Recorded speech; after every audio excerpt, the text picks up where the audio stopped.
Good evening, everybody. My name is Coffee Break, and welcome back to the Coffee Cast Amateur Attack Edition, where I pull in two nooblets from the audience and pit them against one another for my own sick entertainment. Spawning on the top left-hand side as our red Zerg player, it is going to be OGL's PsyWarrior in that 11-10-ish position. I'm never sure what to call like these corners of the map, because it's like right in between the 10 and 11 technically. I don't know. It feels weird calling it the 10-30 because I feel like it should be like, you know, 10 and 30, I don't know. Whatever. On the bottom right-hand side in like the 430 position, I'm just going to use that right now. It is going to be TP Esports' Aegis as the blue Terran player, a player that we've seen plenty of times here on the Coffee Cast and at local tournaments as well. This game actually is not a live game tonight because there just aren't that many people around. So I had Aegis send me a replay, and I'm just casting off our replays tonight, which is A-okay. So I really haven't been casting much. Really have not been casting much, and I have not been watching much. And last I knew, Aegis was kind of an old style player. He plays a lot of kind of Marine, Medevac, Widow Mine play. The mines do have that impending doom of the debuff fairly shortly here. I'm curious to see where the mine play will go after that. I think the debuff might be a little bit big, taking that splash radius down by 0.5. But I'm curious to see where it does go. But I don't know if Aegis is still sticking to that style of play. PsyWarrior, on the other hand, I know absolutely nothing about. Looks like he's going for the economic opening of that 15 hatch, though, so nothing too terribly aggressive out of PsyWarrior's opening, and pretty much fairly standard out of Aegis as well. He does have that one gas. Probably going to be going into that factory, as he once again does like that Widow Mine, does like getting the faster medevac play. What's it going to be, Aegis? No, it's going to be a Reaper. Gosh dang it. Every time I try to call something, as all the casters say, it is the caster's curse. We all know about it. We all know about it. You need to tan your lungs. I think that might be the most interesting way I've ever heard somebody say I need to take a smoke break, Killer Bunnies. That might be the most interesting way. Back over in PsyWarrior's base, that spawning pool about halfway done. Nothing too much going on. No gas yet. There we go. Once again, caster curse. There you have it, folks. Oh, this tea is amazing. It's like an orange and spice tea. So good. It's actually like 2.5 years old, too. Or more, I don't know. Oh, whatever, it doesn't go bad. The one extractor is on the way. Probably just going to use that to get kind of a later metabolic boost. Doesn't look to be putting too much of a focus on it. And there's number 2 and 3 there. I was going to say, wait, maybe it's Banelings. This one Reaper is going to deny the scouting drone. That's a nice little pickup there for Aegis to be able to stop the scouting. And it's going to go across the map, probably poke up into the natural, see a couple things. Might be able to get a drone kill here. Then he'll poke up into the main, see a couple things, and then run home because the Queen will be out shortly afterwards. So here he goes up into that natural expansion. Looks like it's going to be a factory and a refinery back home for Aegis. So taking that second gas fairly early on, as well as getting that command center now as well. As well, apparently, is all I'm going to be going up for. So, going to be going, I don't know, I guess, into something fairly standard. Aegis not always the standard player is all I'm trying to get at here. He does have 2 Reapers, so he has invested quite a bit of gas into getting these Reapers out for the scouting. And as we know, Aegis has pretty darn good micro. He'll be able to utilize those fairly well. Now the question is going to be Widow Mines or Hellions. I'm not even going to try to make the call. I've given up on this game. I'm going Widow Mines because of the gas and the drop capability, which we know Aegis loves to do drops. Hellions, not something you generally see out of the drops. And now I'm just going to affirm that with the starport going down as well. What's going to be, Aegis? Mother!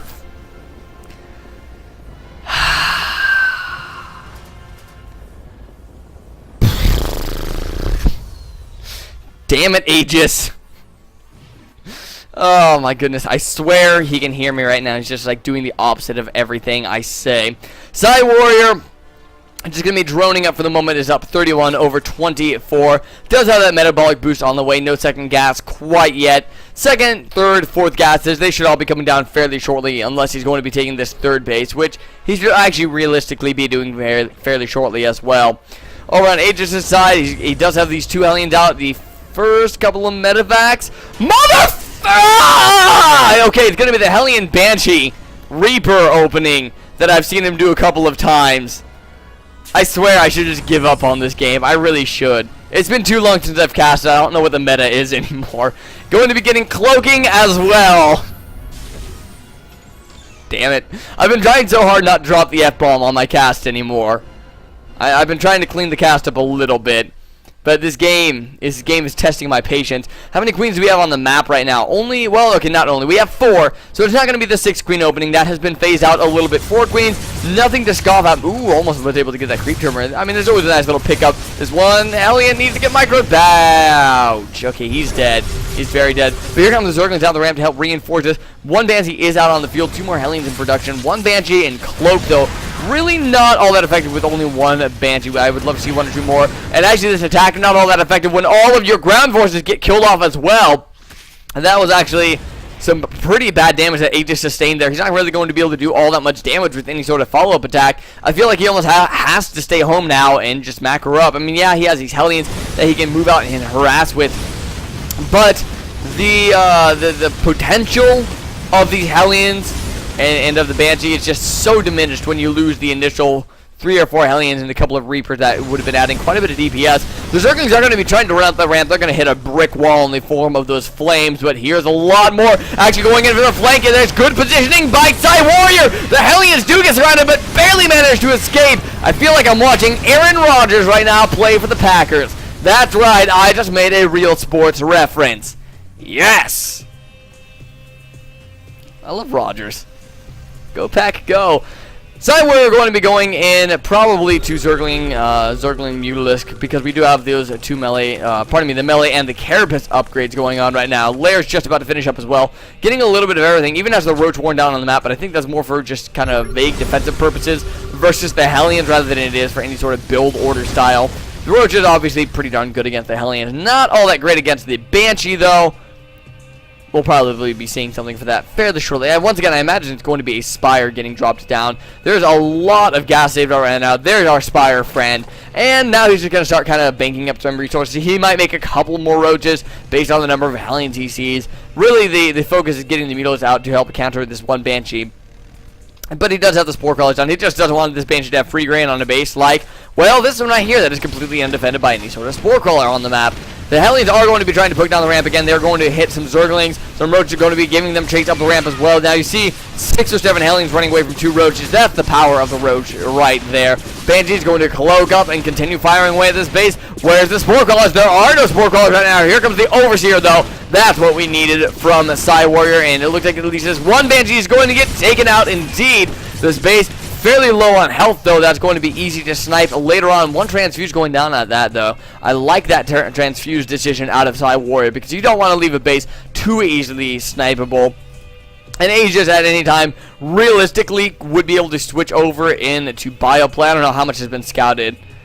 Well, I don't know. Actually, no, never mind. PsyWarrior has a really good idea of what's going on. He saw these additional 2 factories.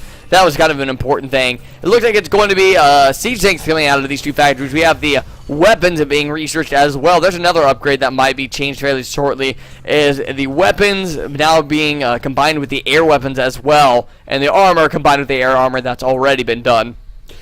So you'll be trying to make Mech and Sky Terran just a little bit more viable for Terran players. Blizzard, they're keeping an eye on things. They're doing an alright job for the moment right now. Level 2 weapons, level 2 Carapace coming on the way for PsyWarrior. I don't think I've seen any Mutalists on the production tab yet. No, I have not. There are 24 Zerglings and a Baneling nest coming down, plus 1 Flyer attacks is on the way as well. So it's not like he's abandoning this Mutalist idea. It's not like he's decided on something better for the moment.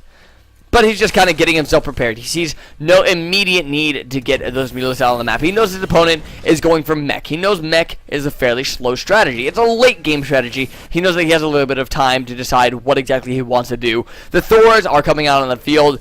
The Hellbats are on the field. I assume Infernal Pre-Igniter. Oh, that's the wrong tab.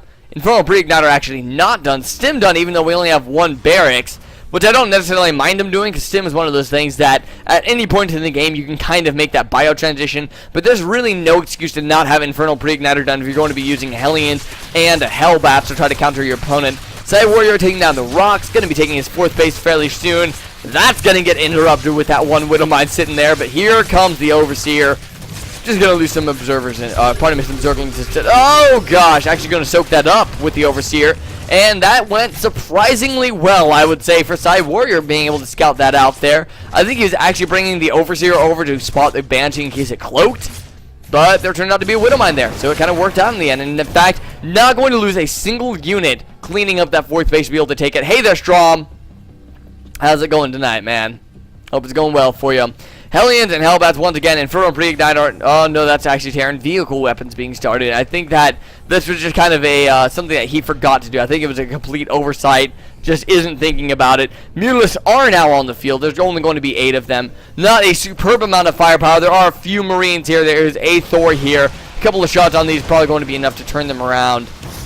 Aegis, there we go. There's a little bit of reaction. Stemming up the Marines, but only 4 Marines without medevac support. Not all that potent, but the Thor, that's pretty potent. Going to get 1 kill. The other Marines, I think, picked off a couple of Mutalisks as well. We are down to 6. So, yeah, 2 Mutalisks did die there. I suppose I could always do this now as well.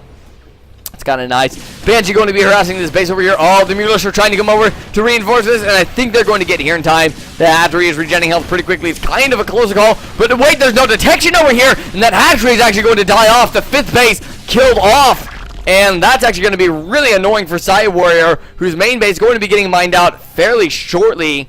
Yeah, his main base is looking to, well, I don't know. It has a decent amount of minerals left in it, but he does need to get that 5th base established fairly soon. The natural still running fairly strong for the moment. 3rd base good to go for quite a while yet. A big move out of Hellions right here going out across the map. We're going to stop at this watchtower, but watch this Mutalisk. The Mutalisks didn't see them. The Mutalisks did not see them, and there's a drone transfer going over into that 3rd base. That could be pretty devastating for PsyWarrior, to his economy at least. Mutalisks going to be trying to fly over here. The Thors, they are already a beautiful first volley, going to turn these Mutalisks to autumn, and they're going to have to fly away. The Hellions, unscouted thus far, going to be moving over towards the 3rd base, unscouted for quite some time. Now going to be moving in here. The Queen gets a couple of quick shots off, but now here they are in that mineral line. Could do quite a bit of damage. Clumping up in kind of an awkward position, though, not getting the best engagement angle, and a lot of Zerglings and Roaches coming down the ramp.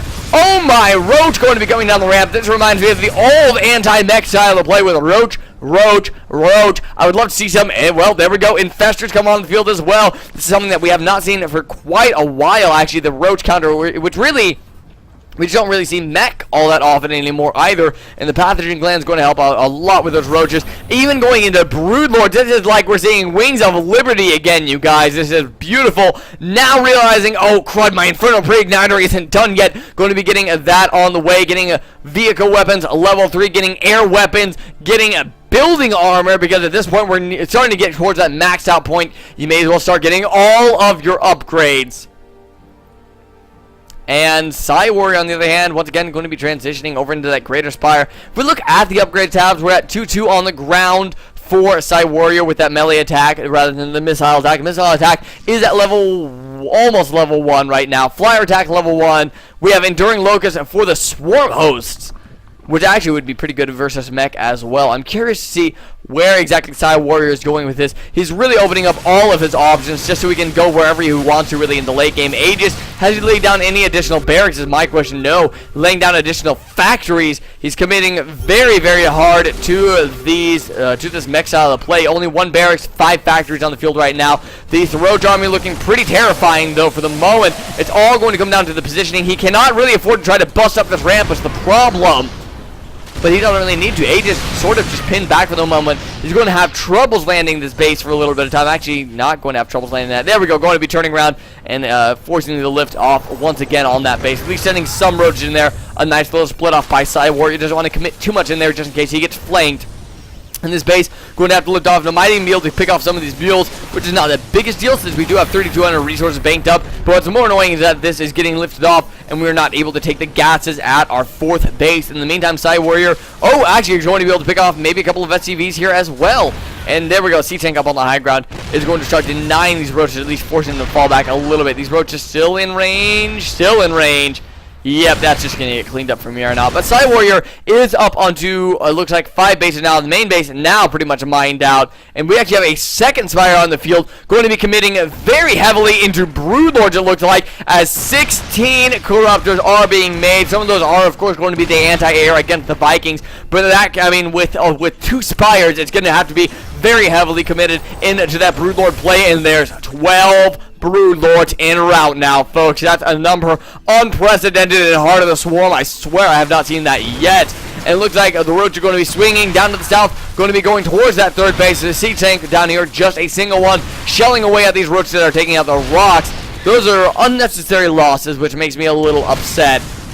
But really, he just wants to punch in here and try to do a little bit of damage on that third base. Again, if he can deny gas mining, what's going to help Aegis later on is getting a gas bank up and running. So the less gas he has, obviously, the much more difficult it is going to be to re-macro his mech army, especially without any barracks on the ground, to switch over to. Once again, Aegis fully committing to the mech. The 12 Broodlords, they're finished. They're in the map. I don't have the Imperial March preloaded. I apologize. But now this has been scouted out, it's going to be a Sky Zerg versus a Mech Terran, and Aegis going to be falling back a little bit. There's so many siege tanks in this army, and quite a few Hellbats as well, that this air army kind of nullifies a lot of the oomph of Aegis' army. Aegis going to need to play this very, very carefully. 5 Infestors going to be joining the field as well. I'm still curious to see if any Swarmos are going to be joining the field. I don't think they will with these siege tanks. The Swarmos not super effective versus them. These Broodlords need to be careful to stay out of range of these Thors, but the Broodlings doing a lot of damage, breaking down this wall. But that's actually going to help Aegis a little bit, as it's going to allow his army to get down the ramp and the Thors to get closer to the Broodlords. Hunter Seeker missiles doing a lot of damage there. The Thors doing a lot of damage as well. The Thors still, it looks like on their AoE attack, not switching over to that Striker missile attack. It looks like the Ravens might be getting taken out there. The Point Defensive is trying to help out, but it looks like the last Raven is going to fall. Broodlords still up in the air, but not many Corruptors left on the map. The Broodlords completely undefended. The Broodlords are taken out. A remacro of 21 Roaches, 9 Hydralisks, a few Vikings back in production for Aegis, who really came out quite ahead in that battle. If we look over that units lost tab, almost 15,000 to just 8,000 of Aegis. So Aegis down by about half in that tower. It's a pretty good advantage for him. Melee attacks level 3 on the way. Where are we at for the missile attacks? Only level 1 missile attacks right now, and there is no armor. There's 1 armor. Okay, well, so the upgrade is not perfect for both sides. So, PsyWarrior going to be coming back over here with this Roach Infestor Hydralisk Ball. Again, it's so Wings of Liberty-esque. It's beautiful. A lot of SCVs going to be running out here probably to get sacked. And they will be right there. Ultralisk Cavern coming all the way as well. I love that transition. A beautiful fungal growth going down on those Vikings, but really not much up in the air for the Vikings to be shooting anyways. Infested Terrans getting dropped down, but there are so many siege tanks. PsyWarrior getting absolutely decimated in that battle. Aegis going to be pushing forward 175 to a remacro of 154. It looks like PsyWarrior trying to save up a little bit of his gas, a little bit of his income there for the Ultralisks. But I don't know, there's just so many siege tanks on the ground. I don't know, this composition, pardon me, is looking fairly good for Aegis. And now even going to be throwing it down the missile turrets. That's going to both impede Ultralisks and halt any sort of Broodlings as well. But I think the Broodlords are pretty much off of the map for good at this point. Pretty much, it's just going to mess with the AI. Yamato Cannon going to be coming on, and you know what that means, guys. It's time for the Fusion Core dance. Just real quickly, do it with me here. Woo! Woo! There we go. All right, getting back into this game now. It looks like the 5th base going to be under fire. The 5th base going to be forced to lift off. Finally, we're getting ship armor and vehicle armor level 2 just about to finish up. 6 Ultralisks finishing up as well, and that's going to make it back to a Remax versus a Remax army. PsyWarrior's economy is so strong, that's what's allowing him to stay in this game after having, to put it bluntly, absolutely awful trades. But, I mean, once again, his economy is up at 75 harvesters to 53. That's a good number for Aegis, considering he does have the mules on the map right now. Aegis, all he's really interested in is dropping the mules on the mineral patches and then having the SCVs on the gases. It looks like we're going to have a re-engagement by PsyWarrior coming back into the middle of the map. These missile turrets, once again, all they're going to be doing is stopping the AI from being able to push in super easily. But it looks like the 3rd base is going to be the next hitting point. Actually, this is a great spot for him to hit because 2 Ravens are in production at these starports. They're going to have to be canceled and lifted off, and that's going to hurt that spellcasting capability of Aegis quite a bit. And now, happy with the damage he's done, happy with the liftoff on those, happy with killing off the tech lab, forcing the lift at that orbital command, maybe disrupting the little economy, going to be pulling it back out. He cannot engage at this angle. Vikings have even landed at this point, knowing that there really is not much in the way of anti-air that he needs. Keeping a few up in the air, but this kind of reminded me of that one Viking that was landing in Killer Bunny's game. Going to take a moment here, take off a couple of these missile turrets against the siege tanks. Not exactly the best engagement to take right there. It looks like we're going to be having Neural Parasite coming onto the map. I would love to see some Neural Parasites on some of those bigger units. A couple of Hunter Seeker missiles going down on the Ultras. One on the Hydras as well. Not doing the most damage, but here come a couple of more on these Ultras. Going to be able to get a little bit more damage done. Is he going to get out of the range? He is going to be able to get out of range first. 3 of the Hunter Seeker missiles fall dead to the ground. That's a lot of wasted energy by Aegis, who really can't afford to waste a lot of energy, but he is up 200 to now 200 supply with the ring macro, 13 more Hydras, but for the first time, Aegis is piercing on back into the Zerg territory, but deciding this is not the engagement angle he wants to take and going to be falling back. These infestors, they're up pretty high on energy. 5 of them sitting around. Neural Parasite has finished. We're getting Zerg Flyer Carapace and Zerg weapons, a level 3 and level 2.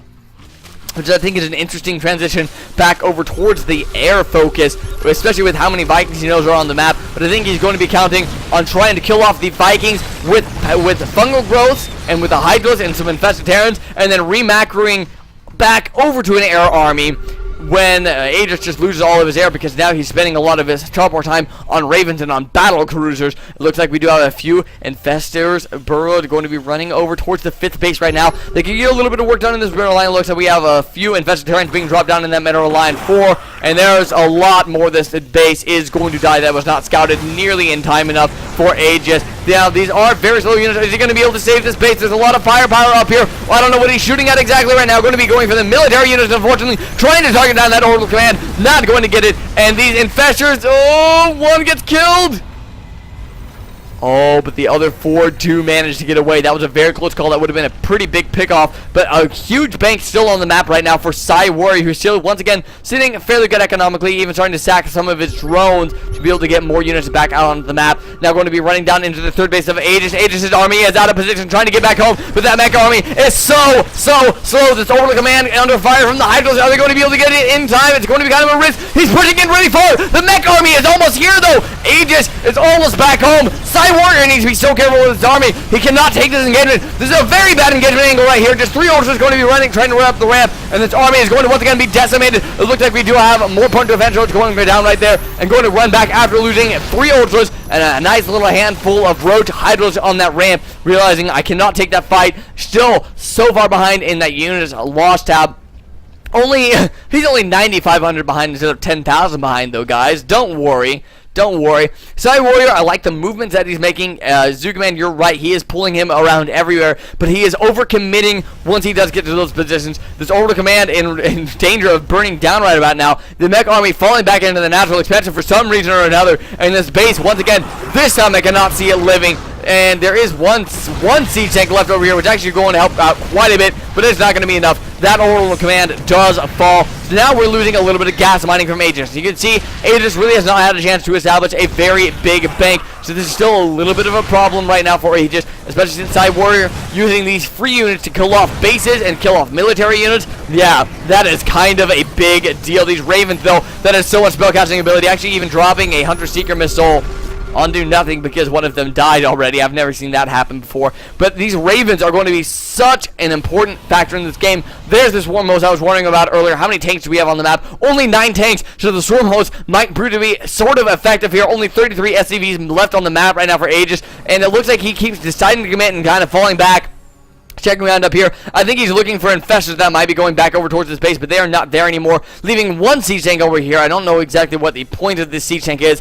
Maybe to catch the infestors before they burrow down is my only real guess. PsyWarrior looks like he's going be running up a little bit once again. He wants a few more drones back on the map. I don't know where he's been losing all his drones. I'm going to be honest.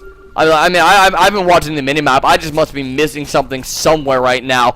Oh! Never mind. I found them, guys. Lots of spore crawlers and flying crawlers going down in the middle of the map.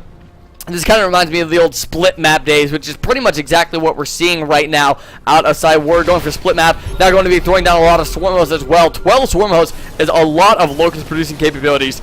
It's going to be 24 locusts all at once. I don't know where this army is going right now for PsyWarrior, but he needs to back out. And again, an inefficient trade for PsyWarrior. And that's just, he's letting Aegis stay in this game with these little trades, because in all honesty, the bank for PsyWarrior is so strong. I don't know where exactly he's keeping all of his minerals, though, because he has 43 larvae. I think he's just waiting to see what he wants to remax on. These Swarm Hosts are now going to be popping out the locusts. 2 per Swarm Host. They're going to be able to do quite a bit of damage, and now these locusts are about to time out, but guess what? Here comes the next wave. Here comes the next wave. A lot of Hunter Seeker missiles going down on these Swarm Hosts, though, and that's going to do a lot of damage, killing off 1, 2, 3, 4, 5, I believe, right there. 5 swarm modes going down. That's a lot of damage by those Hunter Seeker missiles. With more Hunter Seeker missiles, absolutely a possibility. Has the battle cruisers for Yamato cannon as well. If he can get detection there, which I suppose he can always scan.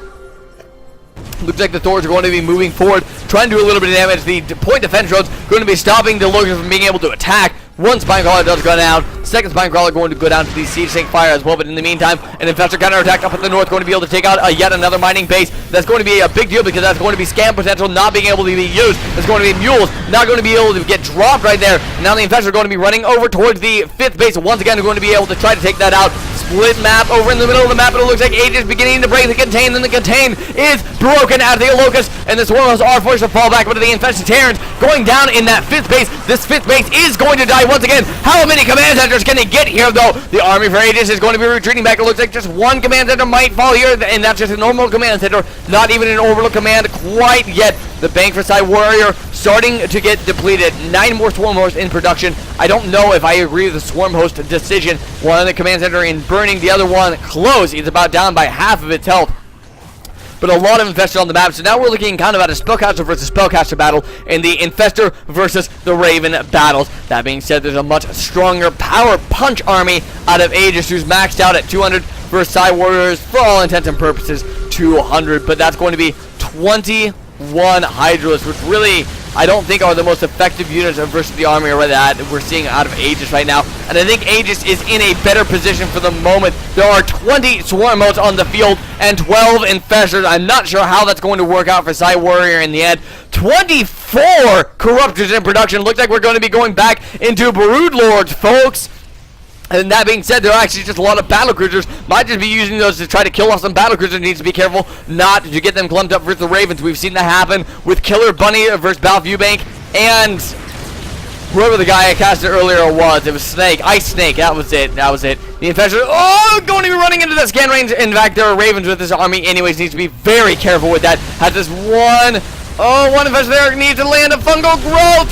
Was not able to get a fungal growth off. These air units very close right now. Hunter Seeker missiles going down on the Infestors. Needs to split them apart. Needs to split them apart right now. One Hunter Seeker missile goes off. The other one does as well. Now running back to the Yamato cannon, getting dropped down on the spores and the spines. One fungal growth down on the battle cruisers to lock them into place. But guess what? There's nothing over here to kill them. Here come the Corruptors, though. In fact, the Ravens are going to be leading the charge. And no Hunter Seeker missiles got off there. A lot. Neural parasites going down on the Ravens, going down on the battle cruisers. This is just an insane battle. But it looks like Aegis' army might still be just a little bit too strong. The Swarmos, they're trying to hold on, but they're losing their ground. The Infestors, they're all dying. One Raven even still left alive to detect. Nothing can even burrow and run away. Mules being dropped down to repair this army as well. And I think Aegis might have finally broken the back of PsyWarrior, but here comes a huge round of Locusts. Where is the AoE on the ground right now? There is none. There's no energy for point defense drones, but still just too much firepower for Aegis. Here comes a lot of these Corruptors. They did survive that last fight,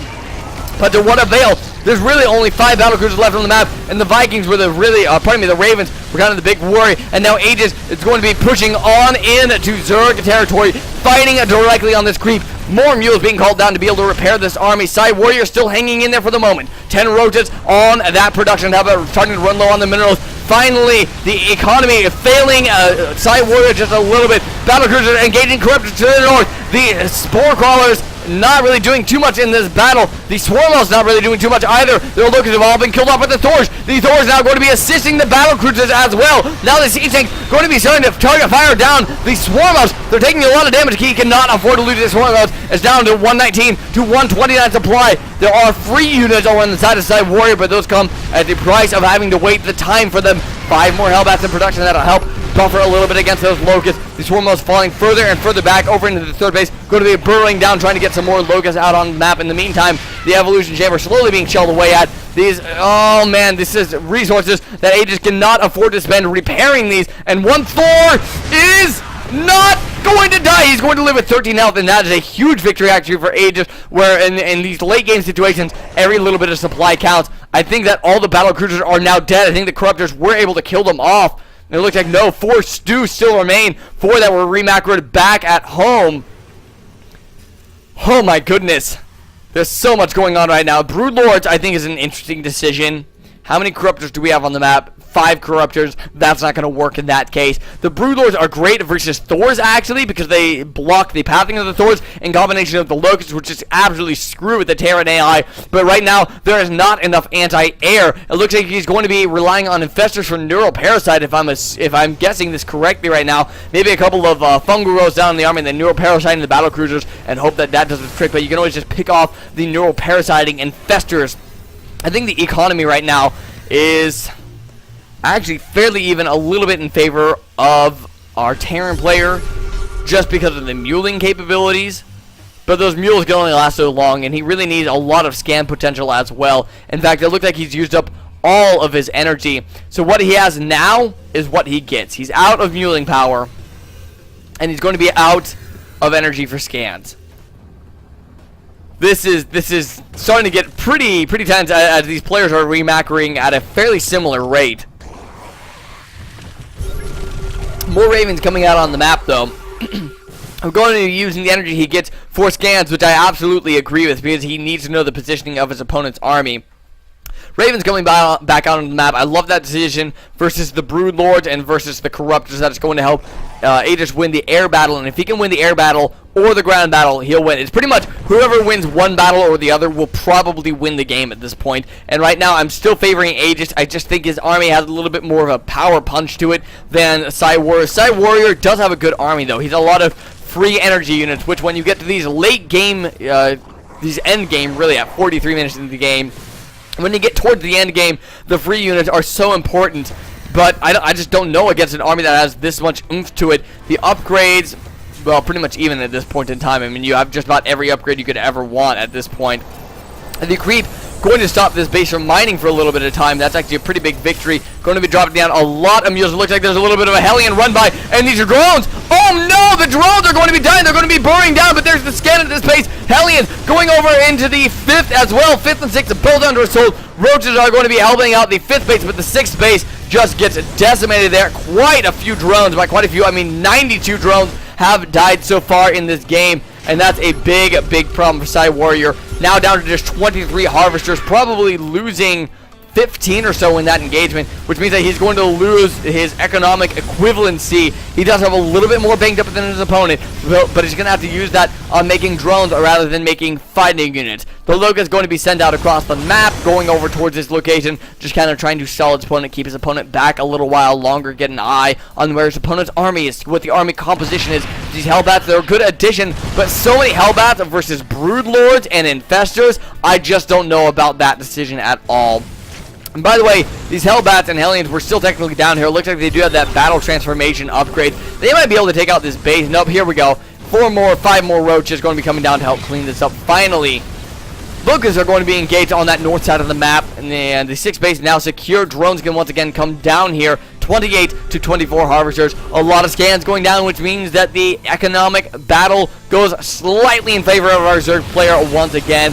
But overall, the units lost. We're even right now. It looks like Vipers coming on the field. Just a slightly larger army for Aegis. I don't know. This is going to be kind of an iffy battle. Already going to be pulling those Swarmos back. He cannot afford to be caught out of position. He needs to consolidate his forces and get ready for that one big attack, siphoning energy off of his own Spore Crawlers here. He needs to get as much energy as he possibly can for the big final engagement. The question is, how good of an eye is PsyWarrior keeping on his opponent's army and his opponent's army whereabouts? He's doing a decent job by throwing the Locusts in. He's going to be able to run up here, see, okay, well, point defense drone, whoop-de-doo, not really what I was looking for. He's going to run up here and see, okay, the army is moving down now. But there you go, that's the last DCs. Now where's the army at? Oh, Aegis could be moving in right now for all we know. Locusts aren't exactly the fastest units in the world either. More and more Corruptors being put out onto the map, though, because you can see the number of air units in here. And I think his biggest concern is going to be, once again, these Ravens. Going to be so... Ravens are an anti-spellcaster of their own. They're kind of like the Ghost, except in a different purpose. They kill spellcasters so well, because spellcasters generally don't have a lot of health, so the Hunter Seeker missile is just so effective for them. Plus the point defense drone helping defend against the Locust and helping defend against not Broodlords. I don't know, I completely lost my train of thought. Hydralisk, if there were Hydralisk on the map, makes the Raven just such a potent unit right now. Going to be poking in here with the Infestors. You're going to see that there's really nothing all that interesting. But no, he actually sees that. Hellions are running by into the 6th. Once again, they're going to roast up a couple more drones. And now the Hellions running up here. Not really much to do, but every drone kill hurts so badly. 4 or 5 more do go down there. We're up to 90. Oh, I was looking at the wrong side. I was looking at the wrong side earlier on.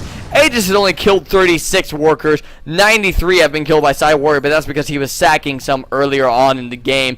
We're now sitting at just 11 to 23 harvesters. PsyWarrior down by almost 50 supply. I don't know where this keeps happening, but it looks like he's decided that just about now might be the time to move. Oh, these infestors cannot die. They are all at full energy, which means that they have the potential to do a lot of damage if they can find the right point to do damage at, though. It's the question of where do you want to do the damage, and I almost feel like it doesn't matter. He needs to pull that army, all those infestors back to help deal with this main army of Aegis. That's just so potent right now. He's not even in the right areas. He needs to be able to take out mining bases, but Aegis is defending his mining bases so well right now. He's actually going to be going up into the heart of Aegis' base. He's going to be going for the production facilities right now, which is definitely going to hurt a lot of infested Terrans being thrown down. In fact, going to be using up all of its energy on that. Some Hellions going in here, going to be roasting away some more drones, though. Drones that he cannot afford to lose, down to just 4 harvesters left. The building's going to be lifted off out of here, but how many buildings are going to go down in the end? And finally, these Hellions are going to be cleaned up by a couple of the roaches. One building goes down, but it looks like that might be just about it, which means that a lot of its energy was sacked for nothing. If he could get this over to command, that sure would be nice, guys. Nope, not going to happen. Not going to happen at all. And in fact, Aegis' army going to get very close to being able to intercept his opponent. Where's the Ravens? Where's the Ravens? The Ravens actually got left up north. I don't know where the Ravens went. Oh, the Ravens were leading the charge. He just kind of plain flat out missed these infestors here, which if he had been able to get those, it would have been so huge. But that, you know, he had to pull his entire army back home to try to find those infestors, because he doesn't have enough energy for skins. He needs it for mules. So now he's busy running a wild goose chase around his own base. And this is a great opportunity for PsyWarrior to attack. Unfortunately, he's just not utilizing it, which kind of hurts my heart, because he could do so much damage at this exact point in time. But he's also doing what he needs to do, which is buy time. He was down by 50 supply earlier, only down by 12 supply or so now. Going to get pushed off of this ramp once again. And I think PsyWarrior once again losing an opportunity right there. Oh goodness, these infestors are in a lot of danger right there. The center tower, I do believe, does detect these infestors. They're trying to get out of the range of the Hunter Seeker missiles. Are they going to make it? Yes, they are. They're going to sacrifice a couple of their own lives. In fact, even the ones that were supposed to be sacrificed are going to get away. But that's more energy that got spent up right here for really doing nothing, when he really needs as much energy as he can possibly get. Going to be falling back to his defensive Swarmos lines. They just popped out Locusts that were going north. Are they going to pop them out going south this time? Where are they going to be going? No, they're going to be going north once again. But goodness gracious, the 5th and the 6th base completely exposed. These bases are going to go down, and PsyWarrior is just getting really mined out right now. He has one potential mining base left on the map. Number 6 dies. Number 5 actually is going to be saved, I think, for the moment, because Aegis is scanning all around here. He's seeing where exactly the army is and deciding that he does not want to engage right now. These Swarmos are pretty much just keeping this little contingency of units up here, but I don't know if that's necessarily what he needs to do. What he needs to do is start mining out of this base up here, which, yeah, it doesn't have any gas, but pretty much he needs whatever resources he can get right now, which makes this base, well, almost not that useful, because the gas almost mined out there as well. We're actually almost mined out at a lot of these bases. Aegis really has the primo base up here, but the minerals being mined out of that one due to all of the over-muling minerals being mined out of the, what is that, the 1, 2, 3, 4, 5th base? Yeah. Minerals being mined out of the 5th base as well, but Aegis going to continue to bank up gas, and he has a huge mineral bank. PsyWarrior, I just don't know if he can break this at this point, because he has no bank at all. He has no remacroing capability. One Viper going to pull that in for no avail. Just going to lose some health for it.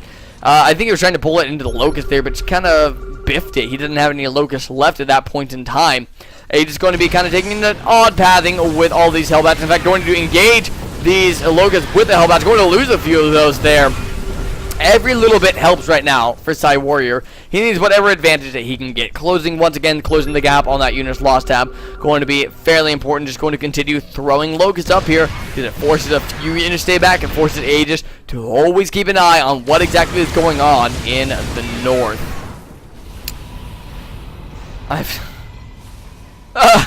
Yeah, PsyWarrior, that's kind of an interesting decision. I would agree on that. Let's see, he has... I don't know what his 5 spellcasters are. I'm going to be on... Oh, wait. There's Queen, Viper, Infestor, Corruptors, I guess. They technically do have a spell. I don't know what the 5th one is. I have no idea. Maybe he's just talking about the the fact that he has to burrow and unburrow the Swarm Host. Micro, by the way, is kind of a big factor at these points in the game, and both players actually really not all that high in their APM tab right now. Just sitting around about 130, 120, which is fairly average, I would say, for any ordinary old player. So both players doing all right in that right, but it looks like Aegis has had enough right now, and he wants to once again engage over on Zerg players' territory. The Swarm Hosts are out front right now, and oh my goodness, Yamato's going down on the Swarm Hosts. That's going to do quite a bit of damage. One decent amount of growth up on the front lines, but that's not going to do that much versus battle cruisers that have so much health. The Corruptors are going to be leading the charge into the spray. The Queen all in the back. So many Hunter Seeker missiles are going down, going to absolutely annihilate the Broodlords. PsyWarrior falling to 76 supply. Aegis Raffle stomping over PsyWarrior's army. Still has battle cruisers, all of its Ravens left on the map even. And the Queens are all that's left down on the ground right now. 140 to 66 supply. Now the Infestors are out of energy, and it looks like Aegis going to be able to kind of move in onto mop-up detail from there. Really not that much left in the bank. I mean, I guess we could see some Zerglings come out on the map. Infested Terrans being dropped down into this army. Aegis deciding he does not want to engage without any point defense drones, though. But he is up by 100 supply at this point in time. A huge engagement for Aegis, winning 7,000 resources on that unit's last tab. It's like it is a currency. And actually, PsyWarrior just going to leave the game after 57 minutes of play. That was pretty crazy, guys. That's pretty crazy. I've not seen such a beautiful split map meching game in so long, and these are some of my favorite games, to be quite honest, because the positioning is so key. It kind of reminds me of the Terran vs. Terran games with the tanks and the medevacs and stuff that I just love so much. A very, very well played game by Aegis. Played very patiently was the big thing, and just had kind of the right composition right when he needed it. The only time I thought it was kind of weird was when the Hellbat count got up to almost 24 when we were going towards like the 35 or 40 minute mark. I thought that was a little bit high, but I mean, other than that, he did a pretty good job. I thought actually PsyWarrior was in the lead a lot because he had such an economic and bank advantage, but he squandered that, losing 20,000 additional resources over his opponent. Without that having been done, if this had been maybe like a 5,000 difference, this could have been a very different game. Even if it was only a 10,000 difference at the end of the game, it would have been a very different game. So a great game by both Aegis, a great game by PsyWarrior. That one's going to have to get uploaded. I'm going to take a quick break here. I might be done for the night. Might be done. I'll see. I'll come back with you guys with the verdict in just a couple of moments.